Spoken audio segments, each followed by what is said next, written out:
Hi and welcome again. I am Laurens Cerulis. I'm a senior policy reporter at Politico. And for this session, I am joined by Boštjan Koritnik, who is Minister of Public Administration of Slovenia. Slovenia, obviously the country taking over the presidency of the Council of Ministers in the European Union.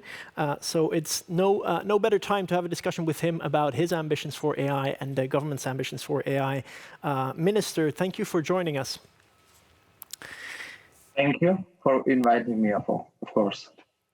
So let me just start. We've got about 10 minutes, so I'd love to just dig into it and get your sense of where we are with the artificial intelligence regulation, because the government clearly identified the Commission's proposal and the discussions on AI regulation as a priority for the presidency. That means that you've got a hard deadline in December this year to agree among European countries, capitals, national governments on a joint position to start negotiating with the European Parliament.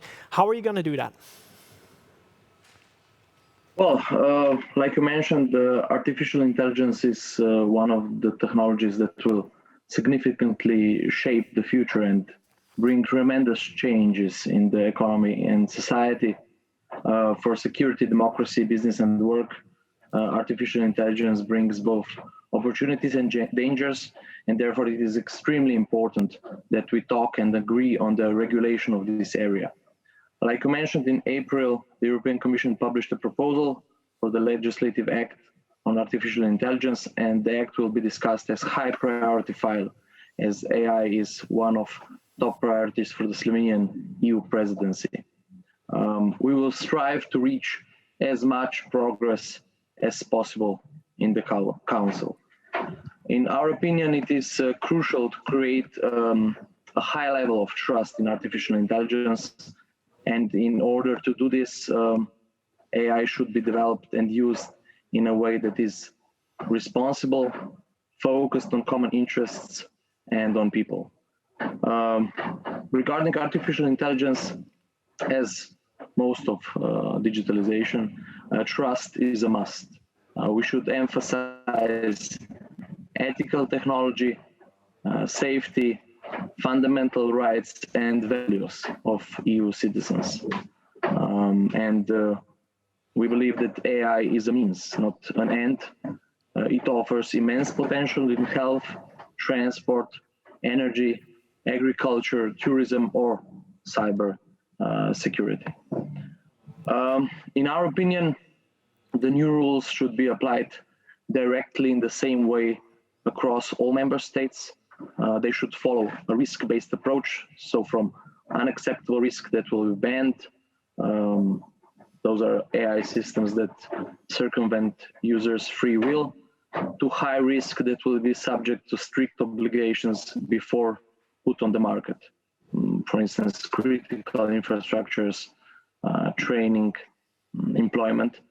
And last, minimal risk where there will be free use of applications.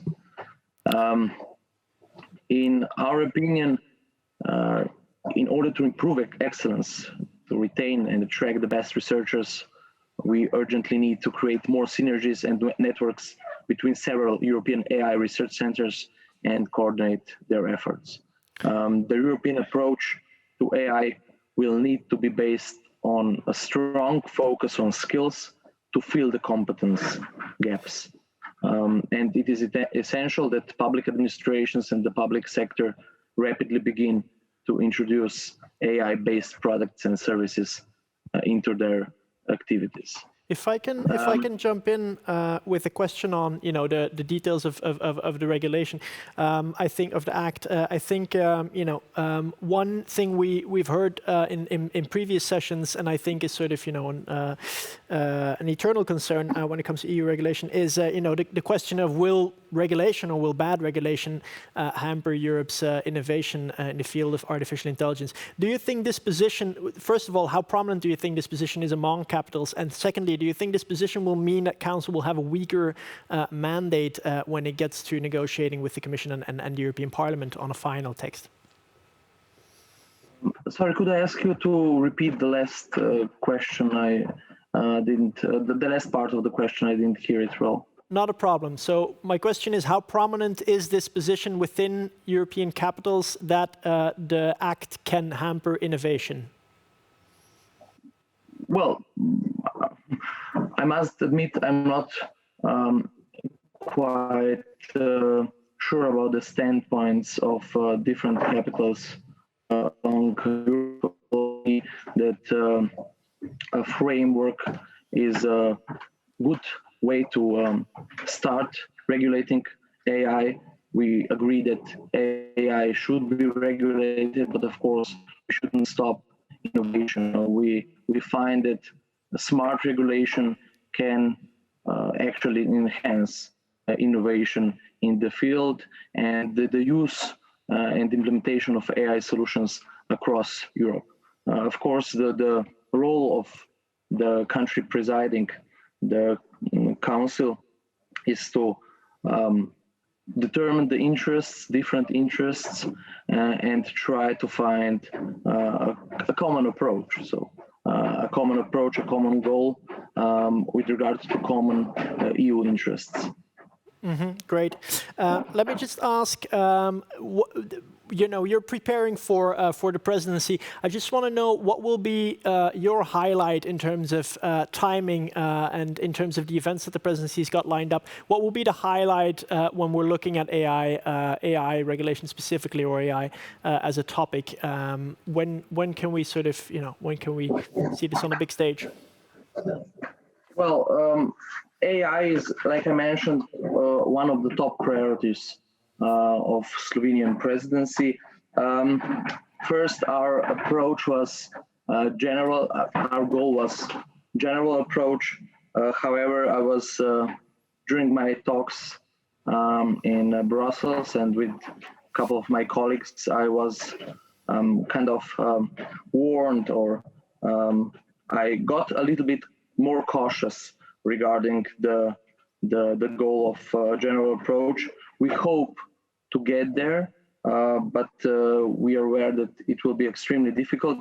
And actually, we're not at all aware of potential problems that might arrive, even though they're not known or in our sight just yet, but they might. So I'm eager to get, we are eager to get as far as possible, but of course, quality is before rapidness. Can you elaborate on what specific discussions or topics of discussion made you more cautious with this sort of ambition of a general approach? Well, like I said, we all have, my colleagues have expressed interest and preparedness to give effort to the goal to get as far as possible. However, they have different maybe second thoughts, or they're more precautious than maybe other. But I think in the interest of the negotiation procedure or the result, it is sometimes better to listen, not to explain all the views gathered, and at the end try to find a common standpoint. So at the time being, I would ask you to allow me to keep some of the thoughts and statements I was given for myself, not to endanger the negotiation process. I understand. Patience is not our strong suit, but we'll respect that. Let me just ask, because there's an ongoing discussion at the international level as well, including with partner countries like the United States. There's discussion about the EU-US Tech and Trade Council. There's a discussion at the G7 level going on right now. And part of that discussion is on joint standards when it comes to technology. So my question would be, how do you think sort of internationally, European governments and the EU as a whole, are we prepared to engage in that discussion? Do we have enough of a sense of a joint approach on artificial intelligence to actually lead those discussions internationally? Well, in my opinion, we are always ready to to talk, to engage in negotiations, but a couple of months from now, the answer could be more specific and determined. Like I said, it's our role to talk to everybody, to listen to everybody, to try to gather all the interests, and then we will see where that could lead us. But I think Europe has a regulating power. This umbrella horizontal legislation in the field of AI is certainly needed at the EU level as well as globally, and I believe Europe can lead the way.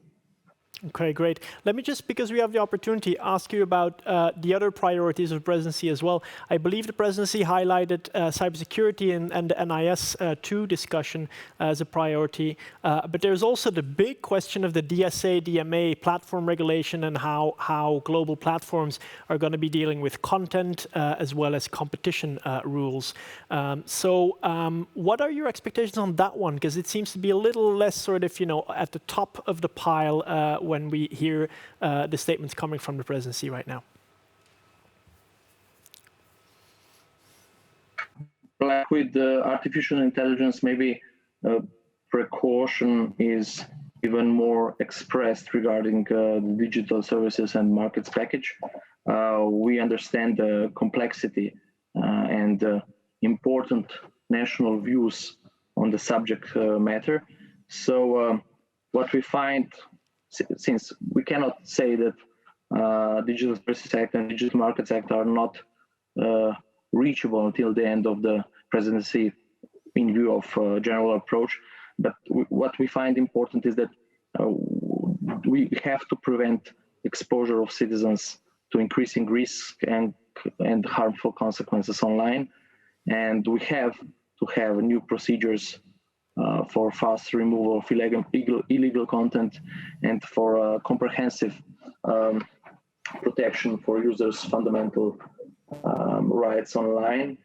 And of course, it's a hard job to rebalance the rights and responsibilities of users and of intermediary platforms, and of course of public authorities. But we believe that since to be successful, we have to ensure effective enforcement across the single market. So it's always better to find a common approach, not in the sense of the legal state, but actually in the sense of joint views, at least the most important views on the standpoint. So